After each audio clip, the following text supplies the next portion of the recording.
Hello and welcome to Nutrition and Alternative Medicine. I'm Jeanne, your host. Thank you for downloading today's show. Today I'm going to do a half and half. I'm going to record a little bit of new stuff in the first half and talk about how to deal with enjoying the holidays without the guilt, enjoying the holidays without too much of weight gain, doing some of the newer methods that we're doing and talking about today to help balance out what happens over the holidays. And I'm also going to re-release a show that I published a while back called The Truth About Sugar with Jeanne Peters, because I think we all need a reminder that all carbohydrates turn to sugar. Now, that doesn't mean that things like fruits and vegetables are bad for you because they turn to sugar. It just means that they turn to sugar. And as we reviewed in the show about keto diet, and I know there's a lot of you vegans out there, let me speak to this for a second. So depending on what you want to believe, you're going to find science to back that up. There was a movie called, I believe, What the Health? And I know that I saw several physicians that I trust and respect do a play-by-play on some of the things that were said, some of the claims that were made that actually weren't validated or substantiated with any science. So I'm sure it happens on both sides. And I'm not here to bash veganism by any means, because there's a lot of good things about being vegan, like eating more vegetables and more fruits and eating more simply. We all could benefit from having more greens in our diet, period. But on the flip side, I've worked with several people who've gained a lot of weight being vegan because they eat too many carbohydrates. So we have, depending on your stance about food, I'm here to give you nutritional advice based on science and the science that the people that I trust and have worked with and seen things work. I saw a post recently that said that the keto diet didn't work, and that couldn't be further from the truth, because I've had clients, as well as myself, who've had a really hard time losing weight and getting rid of some of the symptoms that they've had of being bloated and of losing their hair and having their metabolism be really off, and having sort of Western conventional medicine not know what to do about it. And once they reduced the sugar in their diet and the carbohydrates and went more keto, not only did they lose weight, but their body went back to normal. So let me just remind you, whatever diet, whatever food plan you're going to follow, my recommendation for you is to try it and see how your body responds to it. Nutrition needs to be personalized, and regardless of what path you choose, there's still going to be sort of the best practice of each one of those diets, whether it be keto or vegan or paleo or grain-free. It doesn't matter. But again, it matters in terms of how your body responds and what you're willing to do or not do. Because after doing keto for 10 days, I loved the results and I loved what it helped me to heal. And I will do it again. Is it sustainable and easy to do? Absolutely not. So unless you have somebody else on board who you cook for or live with that is willing to do it. And I do kind of, but it's not necessarily something that I would suggest somebody sustains. I think that eating your vegetables is important and having your greens and your nutrients is absolutely important. But I also know from firsthand, as well as many clients I've worked with and people's bodies who's transformed and whose diabetes have reversed, that too many carbohydrates is not what our body needs. We don't move as much as we need to. And on top of that, most of your exercise programs suck. Sorry to tell you, but most of you are doing still cardio-based, calorie-counting exercise that doesn't focus on building muscle. And we're going to cover a little bit of that today. But before I get started, I just want to remind you of a couple things that are coming up very quickly. The Releasing What Weighs You Down, which is definitely going to be the last time I do it like this, will be January 10th to the 13th. There are still spaces, and I'm willing to work with you if you know you need to be there. Let's figure it out. I promise it'll be powerful. I promise it'll be worth it. And I just don't want you to miss out on an opportunity that may not come back. Because if cost is the issue, know that the future events are just going to be more because of how I need to change the location and where it's going to be. And I mean, I don't have to change it, but where it's going to change too. Okay. So I don't think it's going to get too much cheaper. So if it's about the cost and you think you can swing some kind of payment plan, reach out to me, because I'd rather you be there and for us to figure it out than to regret that you could never experience what happens in that room. Because remember, we have Lisa Thomas, who's doing clearing. She's doing inherited emotional DNA clearings, a couple of them actually during that, which that in itself is worth the price of the ticket. And then from there, you've got Jeanne Peters, who you're going to hear coming up here soon, talk about the truth about sugar, but she is doing brain health and detoxification. And of course, within that, it's going to be fat loss. And I'm sure she's going to answer questions about hormones and questions about carbohydrates versus protein versus fat. So that's all going to get covered in depth, as well as more personalized recommendations at the event. And then if the event is just not even possible, there is the virtual ticket. And with the virtual ticket, you get 3 months of accountability. So if you buy the ticket, you get the January recordings, which won't get to you till the end of January. You're going to get a February check-in, a March check-in, and an April check-in. So that in itself is worth way more than the price of the virtual ticket. And that's, again, to keep you on track.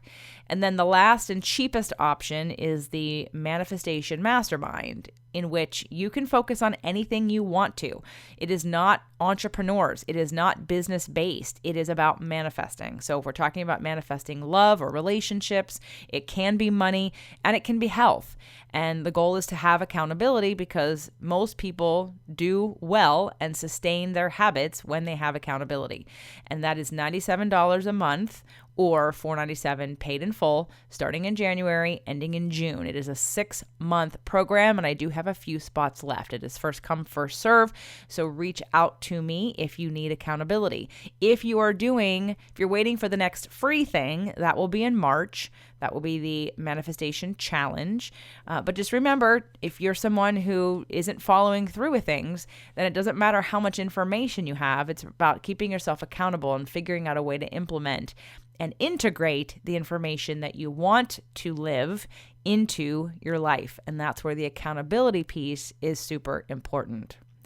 So when it comes to the holidays and knowing that there are new foods, traditional foods, emotional situations that might lead to more eating, overeating, stress eating, casual eating, here's a couple different things to consider doing. The first one is going to be intermittent fasting, and we have not done a show yet, a full show, which we will, about intermittent fasting. There are 3 kinds of intermittent fasting I want to introduce you to. The first one is 16-8 method. That involves skipping breakfast and restricting your daily eating period to 8 hours, such as 1 to 9 p.m. Then you're going to fast for 16 hours in between. The point of intermittent fasting is, again, most of us are eating too much. We're eating too much sugar, and we're eating too many carbohydrates. We have too many calories we don't need in our body. So in order to utilize the sugar already in your blood, you're going to fast. So if you're on a day that's not a holiday celebration, or even if it is a day that has a holiday celebration, if you aim to do some intermittent fasting where you are only eating in an 8-hour period and you're fasting for the other 16, you actually may find that you sort of kind of come out even at the end, and you don't have either any or as much weight gain if you still choose to eat all the things that you want to eat during the holidays. So the 16-8 method, I think, is easier when you add a bit of keto into that, which means you're going to increase your fat intake. When I did the intermittent fasting and keto, that was the best, because when you're eating more fat, like when 70% of your calories are coming from fat, you are not hungry at all. Now, if that's too extreme for you during the holiday season, I understand that. But if you just increase your fat, first of all, you can't just decrease your carbs and not increase your fat, because that's not going to help you feel full. And if you don't feel full and you've got cravings, then you're going to feel restricted. You're going to be unhappy about it. And then you're going to say, screw it. And you're going to eat and overeat something just because. So try to increase more of healthy fats. And that would be nuts, nut butters, avocado, any of the dairy-free cheeses that are made from nuts or cashews, coconut creams, olive oils, what else? Sesame oil, again, just nuts in general. If you eat meat, more egg yolks, those will all, bacon, those will help you stay more full. So the 5-2 method is that you consume about 500 to 600 calories on 2 non-consecutive days of the week, but eat normally the other 5 days. So basically you're fasting for 2 days out of the week, not back to back, and you're eating 1 meal during that day. And you can play with which meal it is. Some people want to eat a really, good breakfast with, like I would say, eggs made it with grass-fed butter or the vegan butter or olive oil with an avocado, like a whole avocado. And make sure you have your egg yolks. And so you've got a lot of fat and you've got some protein and your B vitamins, and then you can kind of go about the rest of your day. If you can drink water and maybe some tea unsweetened. So if you can do that, now sometimes it stimulates people's cravings to eat in the morning. So maybe you wait and you have that meal or something similar to it at the end of the day. So the 5-2 plan means the other 5 days you eat normally, you eat whenever you want, you eat as much as you want. But at least you give your body 2 days of, again, utilizing the sugars already in your blood that you aren't using. Now, there's one more plan I don't talk about very much. It's called the Eat, Stop, Eat. This involves fasting for 24 hours once or twice a week. For example, by not eating from dinner one day until dinner the next day. So it wouldn't be like you wake up hungry. Again, it's still similar to the 5-2 method, except you're just doing it, and you can do it once or twice a week, but it is a full 24-hour fast. Okay, so those are the 3 ways that you can do some intermittent fasting. And again, the benefits of intermittent fasting is that you're going to increase your levels of growth hormone. And this has benefits for fat loss and muscle gain. Your insulin sensitivity improves and your levels of insulin drop. And lower levels of insulin make stored body fat more accessible to use when you're actually doing exercise or just using it for regular energy during the day. When you fast, your cells initiate cellular repair processes. So you're going to build more cells. You're going to strengthen your cells. And there are changes in the function of genes related to longevity and protection against disease. So you're strengthening your cells and you're changing the functions of the genes for longevity and protection against disease when you fast. Because remember, back in the caveman days, we didn't have food accessible all the time. You had to go hunt it. And maybe sometimes you didn't find it. You didn't find the berries if you weren't eating meat. But if you were hunting anything or picking anything, think about winter. I mean, what are you eating vegetable-wise in the winter if you're somewhere? So in terms of our bodies are built to fast and fast in a scientific way. So think about intermittent fasting during the holidays on the days that you're not with people, that you're not having a party or with family, okay? And the other thing, of course, is to go back and listen to the show with Jimmy about keto and about the days that you're not eating with everybody else. I mean, I can tell you from experience, after doing 10 days of keto, I felt like my metabolism shifted. I felt like my body was burning more from fat than it was from carbohydrates. And I was taking the test, the strips that you do with your urine or your saliva, which is not the most efficient way to do it, but it was the easiest, fastest, cheapest way for me to try it. And eventually in the future, I may get a little bit more interested in more accurate testing. But for now, the point was taken. I know my body. I know how it responds. So some version of intermittent fasting and keto during the holidays will help you curb some of those sugar cravings, will help balance out the days they're kind of going off the deep end and celebrating, which is totally fine and totally cool. But you don't have to do it every day is the point, right? And then, of course, we're going to get into the show here with Jeanne Peters about sugar. And hopefully that will remind you when you're eating to make a choice between something that's terribly carbohydrate and something, like instead of having carbs at all 3 meals, pick 1 or 2 that are the most important to you. It's really a time to ask yourself, is this the right time to be having something that's really super carbohydrate? Is this the best use of that? And being able to make some other choices, like there's some sugar substitutes that are better than others, using that in some of those cooking and baking goods that you do to eliminate some of the sugar in there. So it's just food for thought. And I thought rather than during Thanksgiving, I re-released the show we did about oil, but I did it like the day before Thanksgiving. So this time I'm giving you a couple weeks to think about all of the sugar and all the extra carbohydrates that we usually consume, and of course get mad at ourselves and make New Year's resolutions. I just want to stop the cycle, and I want to give you tools to help you balance some of the fun and pleasure that you're going to have with food, with the understanding that you can do this biochemically, you can do this with some fasting and come out ahead at the end. So I hope you enjoyed today's show with Jeanne. Hello and welcome to Fit to Love Wellness Wednesdays. Today's show, The Truth About Sugar. We have back one of our very favorite guests, Jeanne Peters. Jeanne Peters is a registered dietitian and healthy aging expert with a mission to help men and women feel more vital energy through the healing power of whole foods and lifestyle medicine in practice for over 33 years. She specializes in optimizing women's hormone health, digestive and thyroid disorders, and how to break through weight loss resistance. She co-founded the Nourishing Wellness Medical Center with partner Dr. Alan Peters, who specializes in bioidentical hormone health and homeopathy for men and women. Welcome back to the show for season 2, Jeanne. Hey, thanks, JJ. It's great to be here. Well, we love you, Mm. and you're a wealth of knowledge, and the audience loves you, and I love you. Mm. So why not just continue to bring you back? Little love fest going on here, right? We love you, Jeanne. We love you. And one of the things that came up in season 1 on one of the shows that you and I had done was sugar. And there were so many questions from clients, from listeners about different kinds of sugar and sort of making sense of sugar substitutes. And I've heard people talking about sugar-free diets, but yet they're still eating carbohydrates. So I really want to break down the truth about sugar. There's Sure. just so much to know. And I know we're not going to get to all of it in this short podcast that we're going to do today, but let's just skim the surface. Let's start out by, and for those of you that haven't heard Jeanne on a show, Jeanne is the number one guest of the Fit to Love podcast show, both for Tasty Tuesdays and for Wellness Wednesdays. So check out one of her many shows on season 1. Oh, goodness. All right. Well, hopefully I can live up to that. But believe me, if you had to choose like a show to start off this new series, sugar is a really great place because it's one of the things that's really contributing to so many of the health issues that we see in our practice, JJ. And yeah, let's break it down and hopefully we can inspire people to be a little bit more aware of cutting back on sugar, all Right. forms. And let's talk about those. Let's just get this out of the way for anyone listening. All of the different illnesses, chronic pain and illness and disease and health effects that sugar has on us. I just sort of want to skim the surface. I know that everybody knows sugar is not good for you.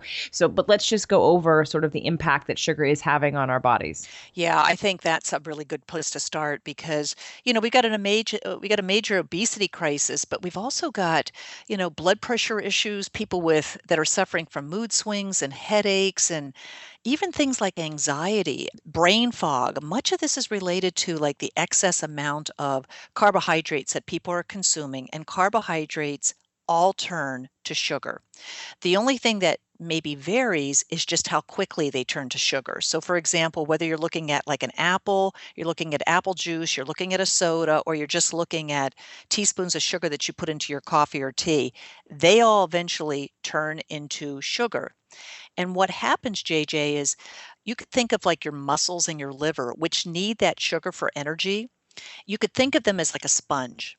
So your body will break down those foods that contain carbohydrates into sugar, and then your body uses something called insulin, which is like a carrier to help transport that sugar from your bloodstream into the muscles and the liver, where then the body can store that.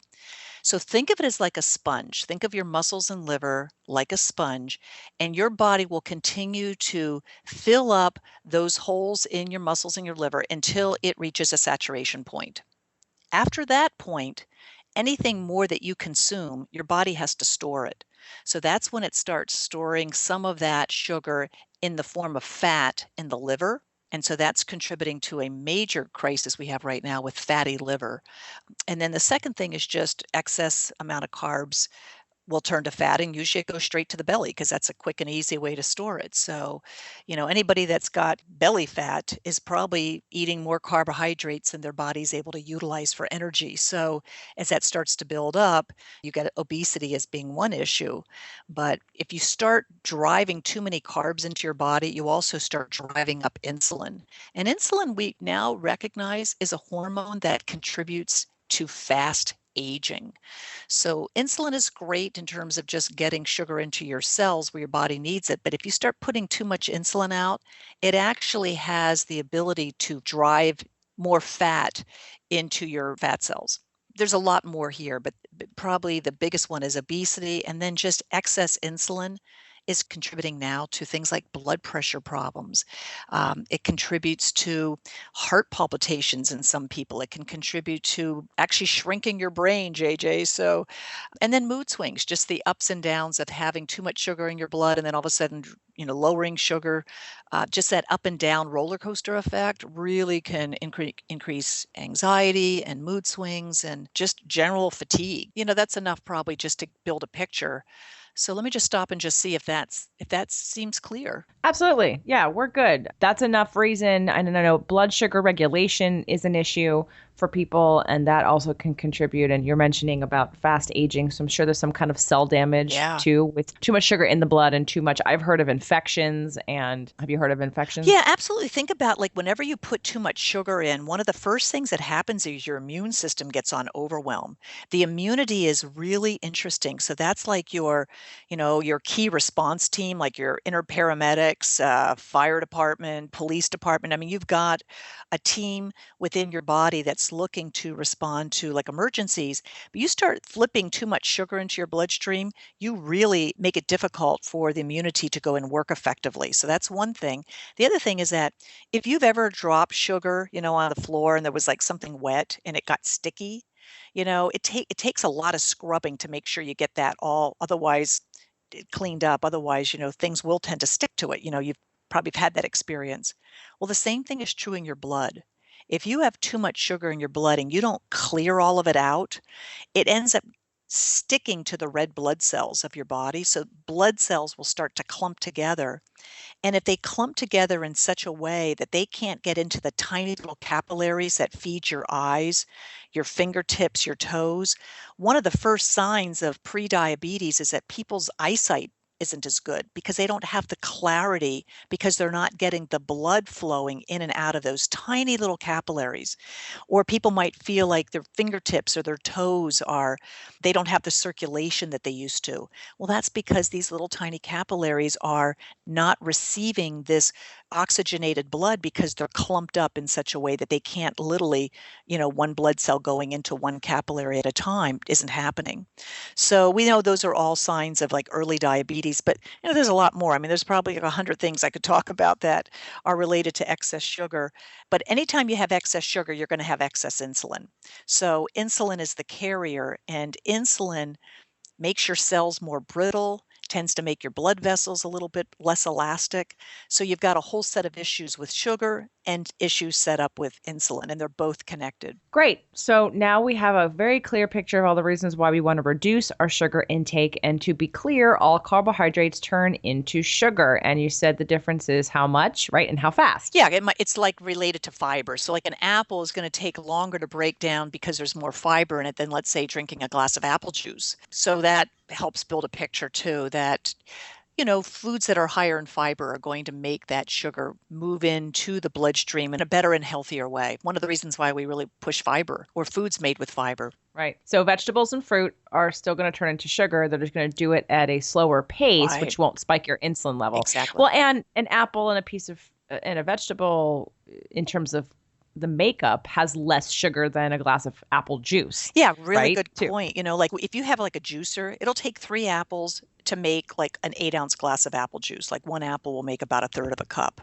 So, you drink a cup of apple juice, you can drink that in 5 minutes. It takes you to eat 3 apples. It probably would take most people. Most people wouldn't even finish 3 apples unless they were super hungry. But, it's probably going to take a good couple of hours. Whenever you have to chew slowly, it's providing a way in which that sugar is entering into the system in a way that the body can really handle it better, JJ. So yeah, it's a good analogy. Okay, so now let's start talking about and breaking down the different kinds of sugars that are out there. Mhm.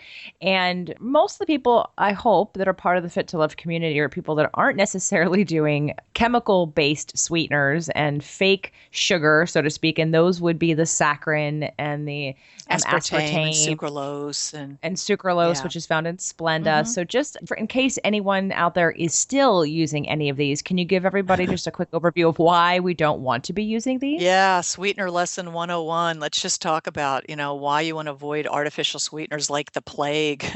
Part of it is just all of these vary in their sweetness capacity from being anywhere from, let's say, maybe 10 to 15 times sweeter than sugar, up to like 400 times sweeter than sugar. So just that, when you put something on your tongue that's 400 times sweeter than sugar, we didn't realize 25 years ago that that actually immediately stimulates your pancreas to say, uh-oh, something sweet is coming. Let's start putting out a little bit of insulin. It's like the body is preparing because the tongue has it's almost like a sentry, like in front of a castle. Like there's a way in which the person who's guarding the gate has a way of being able to communicate to the rest of the troops inside. And that's what's happening with artificial sweeteners. They're so sweet that they're actually impacting our insulin. So in fact, like they're finding out right now that the impact of like a diet soda can actually raise your insulin levels. And even though you're not putting calories in, that has an impact because I mentioned insulin is something that has its own impact on your health.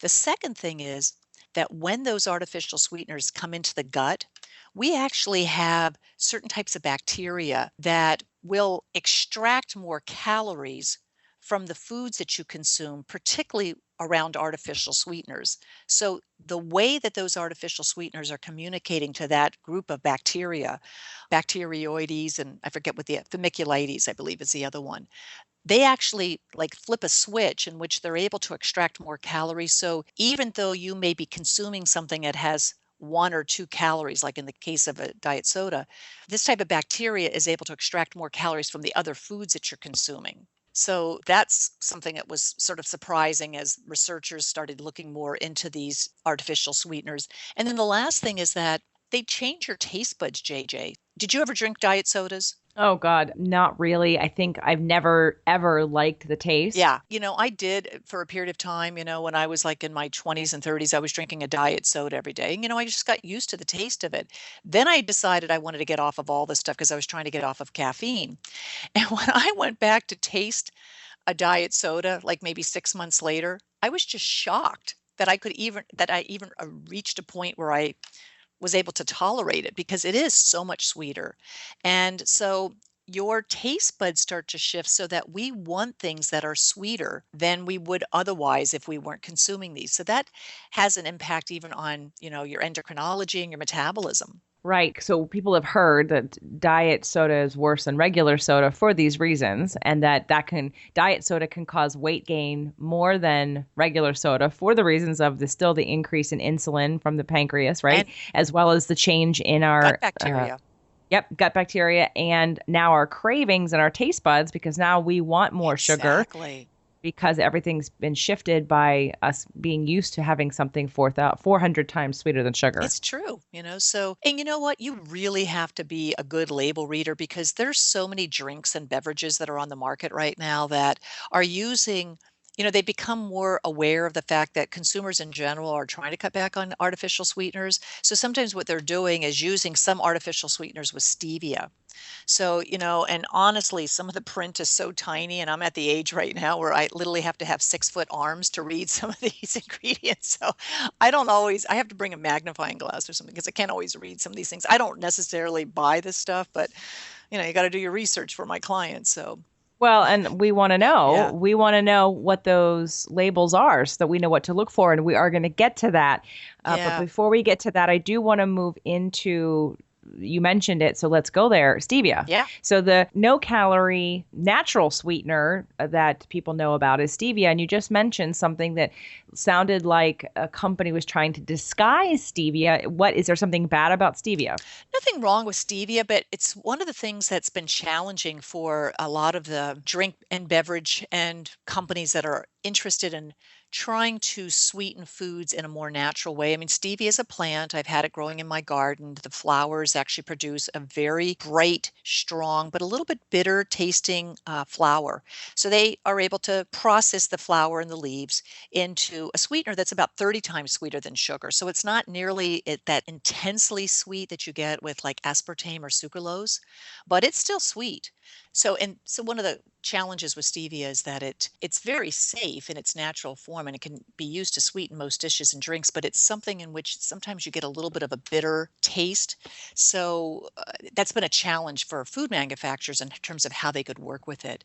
And some people, some drink companies, for example, are using just small amounts of it with the sucralose just to find the right blend, or they're using stevia with even a little bit of sugar just so that they're not putting as much sugar into drinks. So I think, if somebody has to use something in which they want a sugar substitute, stevia could be a good alternative for people. But just be aware of the fact that because of its being bitter, you might have to play with it a little bit to be able to find out how you can use it. And different companies' products taste different. I've experienced myself because I'm not a big fan of it, but I have found different products that do work and that taste better than others.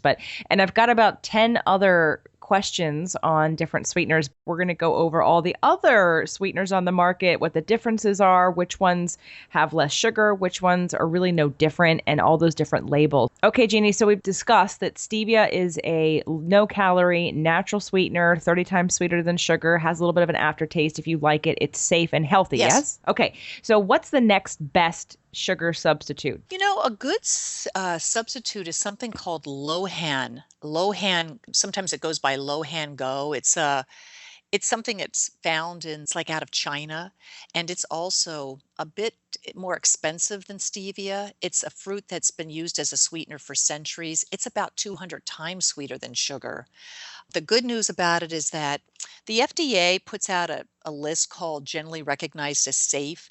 And if a sweetener ends up on that list, it's definitely got a good thumbs up. And they got that status back in 2009. And it goes into the bloodstream a little bit more slower. It's not something that's going to raise blood sugars as quickly, but it's still 200 times sweeter than sugar. So, I mean, you still have some of those other issues that we're dealing with, which is that your taste threshold is going to be altered by it.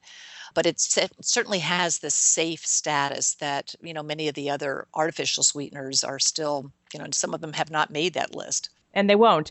And what about xylitol? Yeah, xylitol, again, one of the key things that's nice about xylitol is that it's a sugar alcohol. So anything with OL at the end of the name means that it has the sweetness of sugar, but it's kind of functions in the body a little bit more like alcohol. So it contains fewer calories.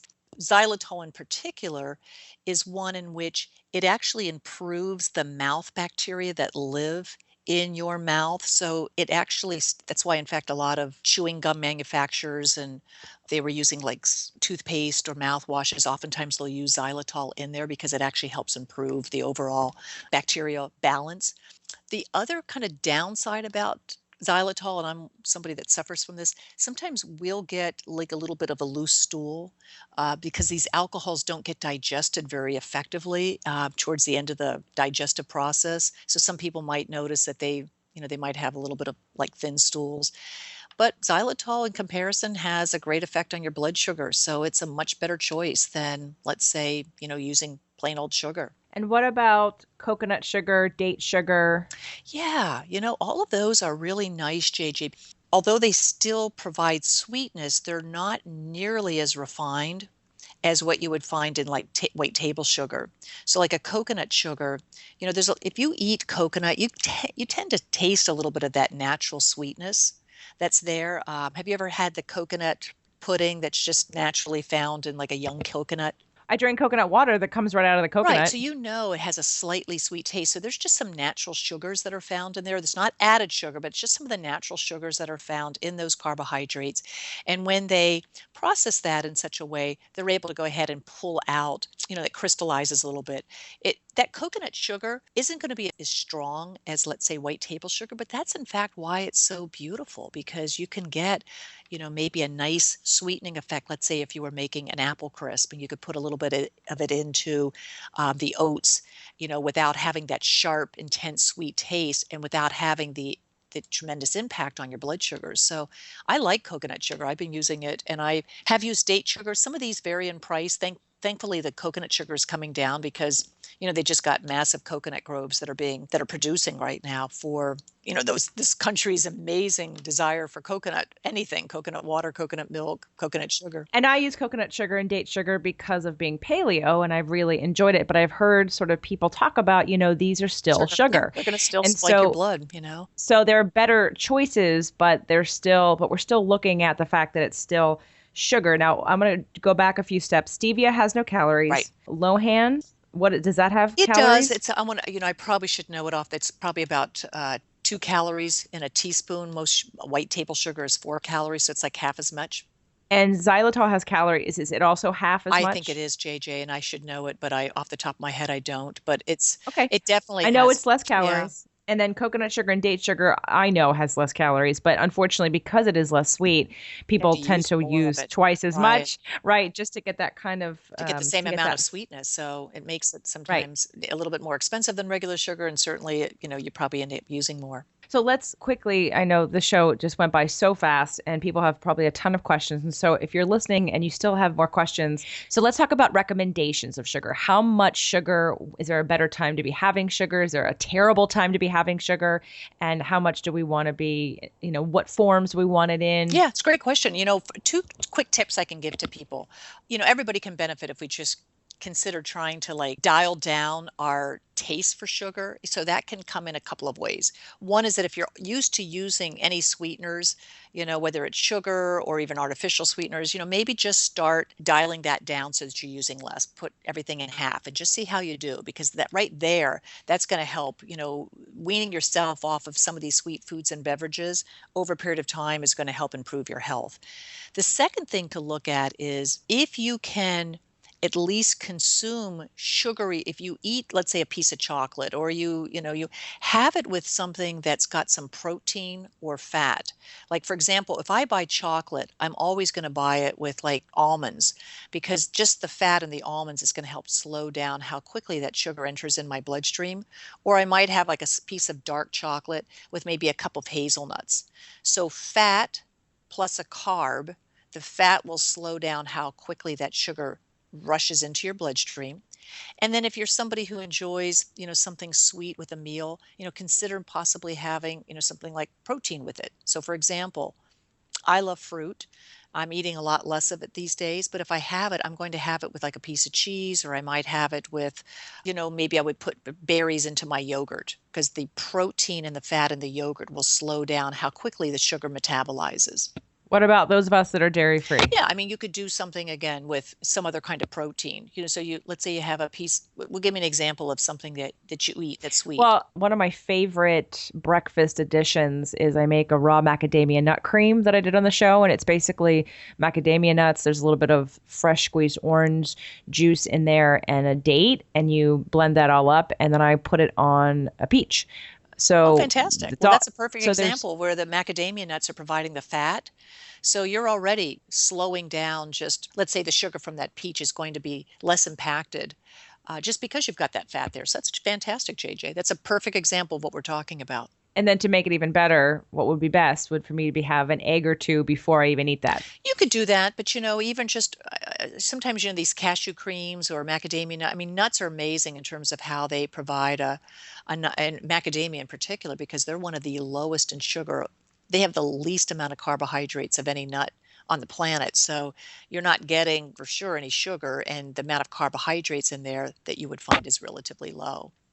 And that raises another little tip. So if you're somebody who's like a baker, or likes to cook things from scratch like you do, JJ, using your vanilla or your cinnamon, things that naturally enhance the flavor of things that are sweet, will allow you to maybe dial back on how much sugar you might put into a recipe, and you still could end up with really great results. Absolutely. Besides the peach and raw macadamia nut cream, which, by the way, everybody, season 1, episode 70 on Tasty Tuesdays, episode 70. I also just will open up a peach when it's the season and sprinkle cinnamon on it. Oh, wonderful. See, I love that idea. Yeah, absolutely. I hear you. Ever since going paleo and changing sugars. Oh, and I know we have to mention this and we're running out of time, but quickly on the honey, because that's what I didn't get, because part of the paleo sugar, right, is not using white refined sugar, but coconut sugar, dates, and then honey and maple syrup. So can you talk to the honey maple syrup Oh, conversation? sure. I mean, I have to speak out on, honey because I'm somebody that I love the effect of raw honey has for people who have allergies. So, honey is just naturally really high in fructose, but it's natural in its raw form and it's got a lot of health benefits when used in moderation. So, for example, if you like to use like a teaspoon of raw honey in, let's say, a cup of hot tea, I mean, it fools your metabolism a little bit because fructose doesn't stimulate insulin in the same way that other sugars like table sugar will do. So, and then it also has so many benefits because raw honey helps improve your immunity. So, people who tend to have like seasonal allergies, if they can find a honey that's just found, let's say, in the local area, that can really help dial down like the body's natural response to some of the pollens that are found in the air. So, there's a wonderful benefit there. So it's not just an old wives' tale to Oh, have some no. tea with Oh, no. honey, That's fantastic. Now, I'll tell you, you were talking about maple syrup, and then we have to talk about agave because agave probably right? is, everybody thinks agave is like the darling, and we should be using it because, it comes from the agave plant, but it also is super high in fructose. And fructose, a good way of explaining that is it's almost like supercharged kindling. Like when you go ahead and break down things with fructose, it tends to put out a lot of heat in the body. So all the agave that's being manufactured right now, for the most part, is like a super condensed fructose syrup. It doesn't really have much nutrient value. I really kind of frown on it, even like the raw agave, because we're just putting out so much of it.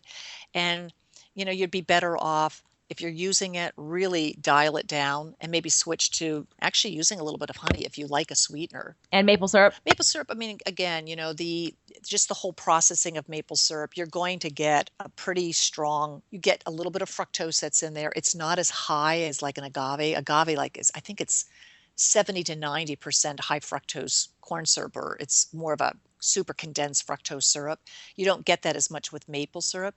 But here again, these are really strong sweeteners, JJ. You could probably get by with using, if a recipe called for a quarter of a cup of maple syrup, and you start experimenting with using other ingredients like cinnamon and vanilla, you might be able to get by with half that amount. So I do a paleo, grain-free, of course, gluten-free, and even dairy-free chocolate chip cookie bar. It's episode 26 in season 1, and it's paleo, so the only sugar is honey. And it's actually a third of a cup of honey. And because it's not super sweet, and I use my own homemade almond meal to make it just a little bit sweeter, I add a dash of cinnamon. Oh, fantastic. Again, Good. to sort of cut and then you're going to have the chocolate chips in there. And I use a brand that actually is sweetened with stevia. And it's completely dairy free and there's no casein or whey Send and some on there's my no way. sugar. I'm ready for a piece right now. I just made them yesterday for a birthday. I literally make them all the time. And everywhere I go, I'm like, episode 26, episode 26. I'll have to go. It's like, I'll go and check it out. it's my marketing. Okay. So, okay, good. Okay. So I know there's probably still sugars we haven't covered, but we are running out of time. And I want to make sure everybody knows that if they want to start working on this with somebody, that they can come to you. So, Jeanne, can you tell us a little bit how people can reach you and some of the services that you offer? Yeah, I'm a registered dietitian. I've been in private practice for 34 years. I work in tandem with my husband at the Nourishing Wellness Medical Center. You can just go to our website, nourishingwellness.com. Feel free to go ahead and send me an email if you have a quick question, JP for Jeanne Peters at nourishingwellness.com. Both great ways to reach me. And like always, Jeanne will be back for more Wellness Wednesdays, and you can watch her on Tasty Tuesdays. We did a lot of great Tasty Tuesdays in season 1. Make sure to check those out. Jeanne, as always, a pleasure. Thank you so much for being here. Thank you, JJ. We'll talk soon.